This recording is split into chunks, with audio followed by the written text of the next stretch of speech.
Okay, so I am actually going to be doing this, which is the London Draft League semi-finals game that I have against Strat or Stratified Sampling. And yeah, this is a draft where between students all around London universities that happens once or twice a year. I am actually on an undefeated run right now from regular season all the way up until now in semifinals. This also is a week 1 rematch,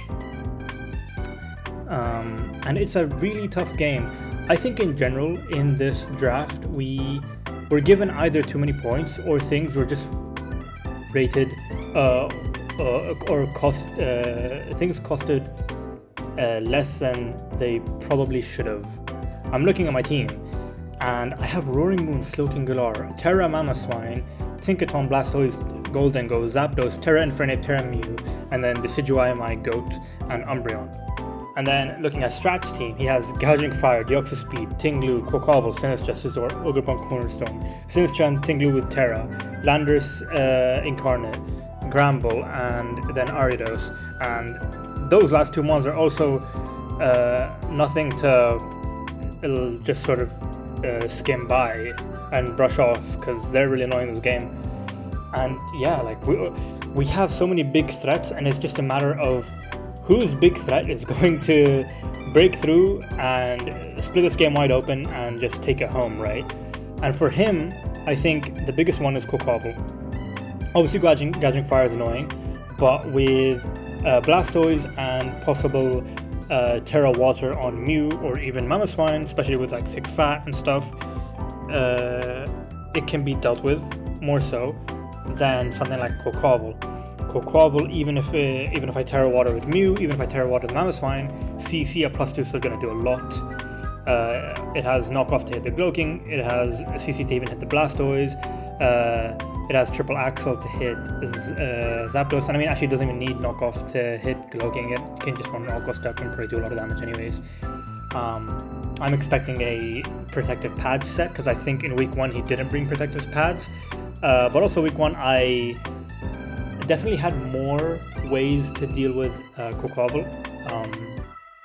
I'll show you the team that I have, but yeah, I think Protective Pads is good just to ignore the Zapdos static, and I also ran Rocky Helmet Blastoise in week 1, so there's that. And the thing is with Quaquaval is Scizor right next to it is a big issue, because even if Quaquaval doesn't sweep, Quaquaval will break through the team for Banded Scizor to sweep. In week 1, I think Quaquaval, not Quaquaval, I think actually something else forced Mew to be in range of Scizor's Bullet Punch, even after I had Terra'd my Mew to Terra Fire, I think it was. I did have a minus defense because of Scale Shot, but I think the Bullet Punch always killed because it was banded as well. And Ogerpon Cornerstone is really annoying, especially since it's hard to get up rocks against this team, so it's likely to keep sturdy. Landorus Incarnate is obviously a demon. I'm expecting a mix set or something like a Smackdown Earth Power set, possibly Focus Blast for Umbreon or Crunch for Mew or something like that. Gramble is really annoying for Roaring Moon, because Roaring Moon is really good in this game to revenge kill stuff and also potentially stop sweeps. With booster energy speed, it can always upper Quaquaval with acrobatics, and it can always come in on a Quaquaval that's Aqua Step once, because I'll be faster at booster speed. You have knockoff to knock things off, and you can also do like Taunt. I think I was testing some Jawlock set, but with the combination of Tinglu and Gramble, even if I ran like Dragon Dance, Max HP, Max Defense, Jawlock, Taunt, Roost, it was still going to be annoying. Gramble with Pair Off obviously is a big bitch. So yeah, Ariados Webs are really annoying, especially since Blastoise as my spinner hates fighting Sinistcha, which always spin blocks. I think Gold has potential here, but there's just too many threats. I can't recall if it was this game where after, so I won the first game obviously, but it was still a close game, where they asked me, oh, why didn't you bring Golden Go? Because they expected it, because like fair enough, like Golden Go's still a big threat, you know, you can do Scarf and Trick Tinglu, or Nasty Plot, Make It Rain and Dazzling Gleam and shit like that will force Tinglu to Terra, and you know, it can still be annoying. But yeah, I explained to them that there's just too many threats, and I had to also think on a more defensive side, side of things, instead of putting Golden Go in.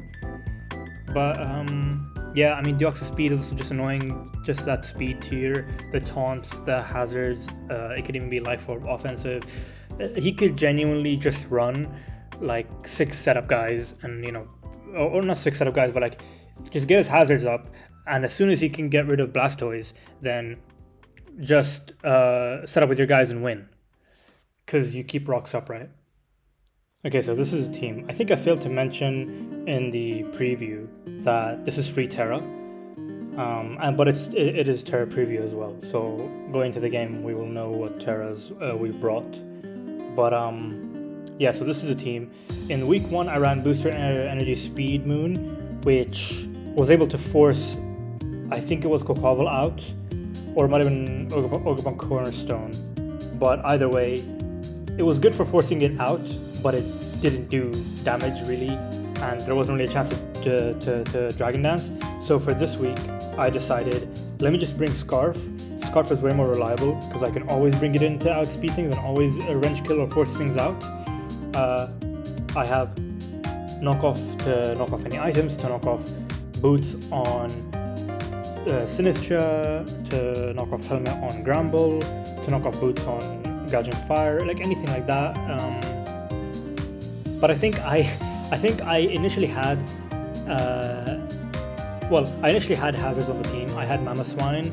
I changed the set from what I brought week 1, but I then proceeded to change Mamoswine into Infernape, which you'll see later.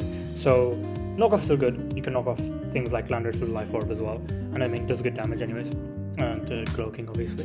And U-turn for pivoting, and then Iron Head just to catch that Gramble in, because they can always bring the Gramble in. Like it doesn't even care about Iron Head, because they're not gonna expect Choice Band, and I can't really run Choice Band due to the setup opportunities they have, and webs as well. So they can, like, for them, Gramble is always a free switch in, especially since it can come in, and even if I switch out, they can T-Wave stuff, or they can Roar stuff, I think, and force me to take Hazard Chip, and Prayer Off obviously does a lot of damage to Moon. So yeah, Iron Head is just there so that it's probably going to be the thing that I spam the most. And then Outrage, in case Gramble is down, then the team, like with some chip, their team can possibly fold to Scarf, Outrage, Roaring Moon. Especially since I don't see a Terra Fairy on their side as well. And then we have Blastoise. This Blastoise is the exact same set from week 1. This matchup is really awkward in my opinion, to the point where a lot of the things that I brought in week 1, I don't think I can really stray away from or change. Just because of the things I need to account for, and how much I value being able to take hits in this game is going to be. Maybe there's a part of me that is going a bit safe here and trying to live hits and bring my guys in to win on a more slower and patient style, instead of just trying to do it so that I out-offense them quicker than they out-offense me. Maybe there's like a bit of that playing into factor here, and it is semifinals, but this just feels right. And then I had Zapdos, same set as last time, boots, static. This can take a hit from Ivy Cudgel from Cornerstone, as long as it's not adamant. And I think it does have to be Jolly here because of things like Ape, things like what does it have? Is it oh, I guess it's just Ape, but Ape is good into them as well. And then I have Umbreon. This is my sort of Landorus answer, but also Foul Play lets me able to just Foul Play anything that comes in. Nothing wants to take a Foul Play except Tinglu, which doesn't want to get toxic, so it covers both areas there. Wish Protect, just so that I can keep my guys healthy, especially since I do expect them to get hazards up and knock off my guys. And I mean, Blastoise isn't running boots, it's running a Rocky Helmet, so that I can be annoying into all of the physical attackers I have, like Scizor and Quaquaval and Gouging Fire. So it obviously appreciates the Wish support. And then my Infernape is what I brought in to replace Mamoswine. Mamoswine last time was this max attack, max defense, a bit of speed, Terra Ice set with Choppleberry. And it was EV'd to always live some like Adamant Lorb Aqua Step from Quaquaval, and maybe maybe like Jolly Wave Crash or some shit like that. I mean, actually, I definitely live Choice Banded Wave Crash if I'm Terra Ice, right? And so the Choppleberry is because if I'm Terra Ice, it means that I don't have to predict as much whether they're gonna CC into me or whether they're gonna click a water move into me. I can just choose to not play that game and make it so that I am neutral into water, so I live any hit, and if they do click a fighting move, then I live with Troubleberry. And because I'm Terra Ice, my Icicle Crashes and my Ice Charge do a lot more. I think I had Icicle Spear actually, so that I could break Cornerstone sturdy. And I had Earthquake obviously for Gouging Fire, and with Thick Fat I'm able to take any Gouging Fire hit. And maybe I had Rocks, but I don't recall. Anyways, I brought this Infernape set because I said, okay, let me change it up, because I think I hate rematches so much, but I do believe you do have to change things up a bit when it comes to a rematch. You can't just bring the same thing that you brought, especially since they can just watch the replay as they're playing the game and see the team that you brought last time and infer from that what you're going to click. Since Mamoswine is gone, I have to have a more offensive answer into Quaquaval now with Focus Sash, Psych Up, Infernape. No matter what Quaquaval does, Infernape, as long as I keep hazards off, can have the Focus Sash up, and because I'm naturally faster, I can Psych Up on the turn that it thinks is going to kill me with whatever move it clicks, and I can take the freaking +6 speed, plus attack, a +6 attack boost, whatever it has, and then with Terra Fighting, Close Combat, Knock Off, Mach Punch will just kill everything, right? And Mach Punch so that I can ignore Scizor's Bullet Punch and Quaquaval's possible Aqua Jet, and yeah, just kill through that. So this is like an insurance into that. My Mew set is the exact same one, except I've just changed the Terra to Terra Water, because it just felt better here. I felt I needed Terra Water so that I could deal with Quaquaval better. I don't think Quaquaval +2 kills me. I forget what the calc was. I think it had to be like, I don't know, Adamant Lore. I think maybe even then Adamant Lore plus... no, actually, Adamant Lore +2 season definitely was. But either way, it was just sort of like, okay, well, he's unlikely to click CC into Mew, so hopefully I can just Terra Water and take this water move and then kill it back. Swords and Scale Shot, Icicle Spear, Fire Punch with a Scizor, Scale Shot that I can get the boost into a lot of things, Icicle Spear into Landorus, into the Tinglu, things like that, and Scale Shot obviously into Gouging Fire. So yeah, I think it just seemed good last time. It seemed good here. If there was a special set that I could run that would give me speed boost, I would, but Nasty Plot Agility is too situational and I don't feel like I can really get that up, so I just opted to go with the same set as last time. But yeah, this is a team. The game has already been played and we'll go into it now. Okay, so here's the game. You can see the Terras on the side there. They brought Turgos Tinglu, which as soon as I saw that, I was like, oh fuck, this is gonna be the most annoying thing ever, because my Infernape does not have Fire move or anything like that to hit it. Knockoff isn't really going to do a lot of damage. Obviously they brought the Tinglu in with Terra Ghost because they didn't bring Sinistra, so they need a sprint blocker there. And due to how overwhelmed Blastoise and Zapdos are going to be here, and as also Umbreon, it means that they're likely to eventually get Blastoise down, and it's just a case of getting rid of that Tinglu or forcing it to not get rocks up so that I can keep the Focus Sash on my Infernape. Dark Pulse from Blastoise isn't going to do much anyways. Like the Dark Pulse was mainly for Sinistra, which isn't here, and Surf isn't even going to do much to Tinglu as well. I was sort of wishing I brought like Liquidation, because at least that does more damage to Tinglu, since Tinglu is likely to be Spit F here. But I mean, it's the only Terra cat they brought, so it's likely going to Terra early, and it would make sense for them to do that. And yeah, I brought Terra fighting Infernape and Terra Water Mew, as I've said before. But let's get into the game. So initially, I think I led with Blastoise, because nothing kills me. I didn't expect I didn't expect Ogerpon to lead, but I think I then actually opted to go for Roaring Moon, which, you know, if you have a Scarfer, it's probably the best thing you can always lead, especially if it's faster than everything on the opposing team. You can just lead your Scarfer, you're likely to have a pivoting move, so you can always just U-turn out and do whatever, and see what your opponent's going to click. So I led Scarf Moon, I'm pretty sure. They led Landorus, and here I decided, okay, I can click Knockoff. Roaring Moon has good Speed F, so Focus Blast with Life Orb I'm pretty sure doesn't kill. I could be coping, but obviously they could have a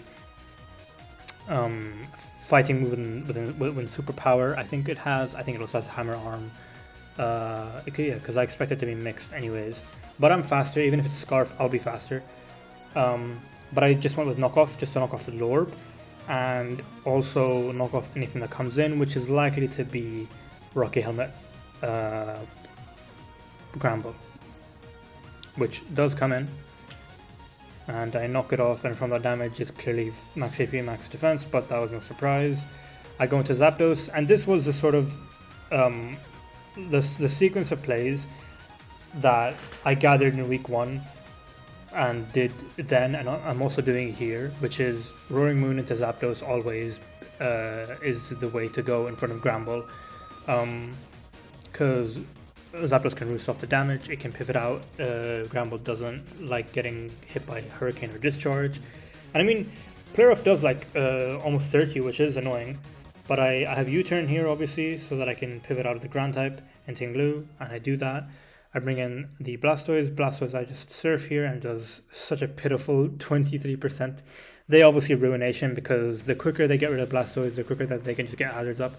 Here they bring in Quaquaval, which I'm surprised about. I think the reason they brought Quaquaval in is because in week 1 they were talking about how they regretted the way that they played Quaquaval, and they felt like they could have been more aggressive and brought it in earlier to get the sweep off early or break stuff early, which is exactly what they're doing now. And the ST'd up on Blastoise, which is smart, because you know I'm not offensive Blastoise, so I can't do much damage to you, and Blastoise don't really have anything to hit Quaquaval with anyways. So they do this. I just flip turn. Oh, I skipped. I just flip turn on the SD, and here I think I took a lot of time deciding what to do. And I was hoping I can just bring in Roaring Moon to force them out. Maybe they expect Outrages and Headbutt. I obviously can't click Outrage because I don't want it to just die or Gramble. I just U-turn and go into Blastoise, force the Helmet Chip. Blastoise is dead, but now I know my Mew can kill a Scale Shot, and I can get a bit of damage here. I miss a Scale Shot. I think here I SD and hope, yeah. But they Terra Ghosted, which means I do nothing with Icicle Spear, even if it's 5 hit. They get rocks up, so now my Sash is no longer intact on Infernape, and I have no way to remove it, which sucks. They Whirlwind, and we're just in this freaking Tinglu cycle. I think Tinglu is the most annoying thing I've faced. I faced it twice now in playoffs. Last game, I just about beat it, and in this game, you'll see what happens. But yeah, so we I think just the sort of standard sort of switches here. I bring in this guy, and I predict the Gramble switching, so I click Iron Head. 33% is not a lot, but it at least, you know, gets it closer and closer to just getting rid of it, so that Moon and Fernape can be, I guess, sort of released or unlocked in this game. Obviously go back into Zapdos, I roost off the damage here. Do I roost off or do I Hurricane? Oh no, I roost off the damage, yeah. Because I needed to do this because now because Cornerstone does 92% max with a Jolly Ivy Cudgel. So I can just stay in and hope that they don't, that they're not adamant. They click knockoff instead because they figured on the long term getting my boots off is better, since which shows that they're jolly because they know they don't kill, and they're not a gambling man, so they didn't go for the crit from Ivy Cudgel. So yeah, they figured, okay, well I can't kill this thing anyway, and it can come back because of its boots, so let me get rid of its boots. I still think they should have clicked Ivy Cudgel, but you know, I won't complain. A U-turn and then I bring in Moon just so I can keep this Cornerstone in the U-turn vortex. And they bring in Scizor. Here I bring in Zapdos because Scizor doesn't have anything to do with me, and even if it's banded, I am faster than it. I think I EV to be faster than it.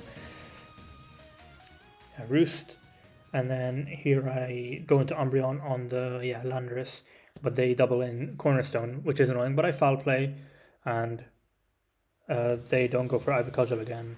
I think I wish here, because I wished up here in hopes of them getting parried and me being able to get to 100%, because if I reach 100%, then Quaquaval, based on the damage that it did to Blastoise, cannot kill my Umbreon, or has a very unfavorable role to kill my Umbreon with CC. But they don't get parried, and I foul play and I get the wish up, but I'm only at 77 HP. So here they bring in Quaquaval. Here I figure the best thing to do is just stay in. I don't want anything to get chipped, and I don't want this to get a free SD. But they click Wave Crash. I don't know what they predicted. I think maybe they predicted the Mew, but I'm sure Mew...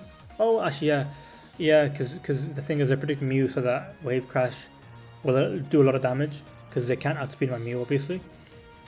But yeah, I mean, like, CC was the play there, but again, won't complain. And I just Toxic here. Maybe it was better off foul playing, but whatever. I just Protect, and then I go for a double Protect because it's the best thing I can do. But it fails, and we both die on this turn. And here I was thinking of what to bring in, and I think initially I had the Mew. Yeah, initially I had Mew, but I didn't want to be forced out by Life Orb, Crunch, Landorus, Incarnate. So then I decided, okay, well, Zapdos is just, it is objectively the best switch in here. Nothing can outright OHKO it. Not even Landorus Incarnate. It needs to like Smackdown me or Gravity and then Earth Power me. So I go into this guy, into Zapdos, and I think I Hurricane, or I discharge just to get the chip on Tinglu to get it in range of knockoff or Iron Head from Moon, or knockoff from Infernape. Because I've basically decided now, especially when the Blastoise died and I knew that I was never going to be able to keep up Rocks, I decided, okay, Rocks are fine as long as I have Scarf Moon plus Infernape with Terra in the end game. Possibly Mew with Terra can do it, but more likely, I knew that the pieces I need to win. My win con was Moon, whilst counting all of my Rock switch-ins with it, and Infernape because Terra fighting CC and Mach Punch after things are chipped down can do a lot, and Terra Ghost Tinglu will take relatively good damage from knockoff. So that's why I just went in. I just wanted to chip a Tinglu with the Zapdos. They Whirlwind here, and I'm just praying that it's not Moon that comes out, because if it's not Moon or Infernape that come out, then I just Icicle Spear and I just get my chip. They bring in Scizor, and here I was shitting the bed, hoping that it's not Aqua Berry, and thankfully it wasn't. And I think they said that they were hoping that it wasn't Fire Punch. They said GG here, but I don't think it was GG. It's still close, especially since I do expect this to be like Crunch Landers. I get the 5 hits, which is nice. They bring in Zapdos. I think I roost here, predicting the Landers, yep, and I do roost, so now I am out of range of whatever, even like a sludge wave or a rock slide. And this shows that it is mixed, or I mean, I think it was, it had a lot of attack EVs anyways. I'll just U-turn, bring in the Roaring Moon because I know that I can kill the knockoff, or Iron Head. I click Iron Head, get that in range, and then I click Iron Head again. They bring in the Tinglu, which is smart because they're trying to force my Moon to switch in, and using Intimidate to lower its damage so that both Gramble and Tinglu stay alive, in order to force Moon to come in and take more rock switch-ins as it can. They Whirlwind here as I bring in my Zapdos, but I brought in my Zapdos so that it dies, and it was at 12.5%, so I knew that I would die and I'd get a free turn. Well, oh, actually not this turn, that was the next turn. But they brought in Mew again, thankfully, and not Moon. So I just Icicle Spear again. And it's just this very slow chip, and we're just like trudging to the finish line now. I knock off here because I realized that if I click Iron Head, then what's it called? And they do like a switch into Tinglu, then that is one more turn of rocks on Moon. So I had to click knockoff. And I bring in the Zapdos, obviously gives me a free turn. Yeah, I think here I click knockoff again, I'm pretty sure. Because like it's the play. It means Moon is forced to switch in one less time. And I just kill anyways with Moon now, ending the game. Well, I think this is probably the most kills Moon's got in a game, and it's a very uneventful game. We had a lot of big threats, and it just ended up being this slogfest of our big guys doing the littlest and the slowest of chips ever.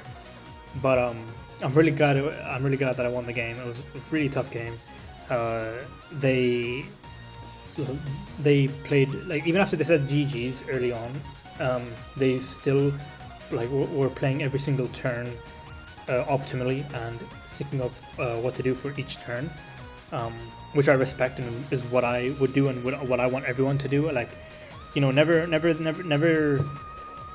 just give up in a game, because it's Mons at the end of the day. And although you don't want to win by hacks, but sometimes there is a win con, and that win con is hacks. And the more optimally you play, the better you make these predictions, especially when you're behind in a game. You have to make those aggressive plays to catch up. The better you are at those, and the better you do in end games, the more that if something fortunate happens to you, the more likely you are to take advantage of that and be able to win because of that. It's why I think BKC made a video on hacks and how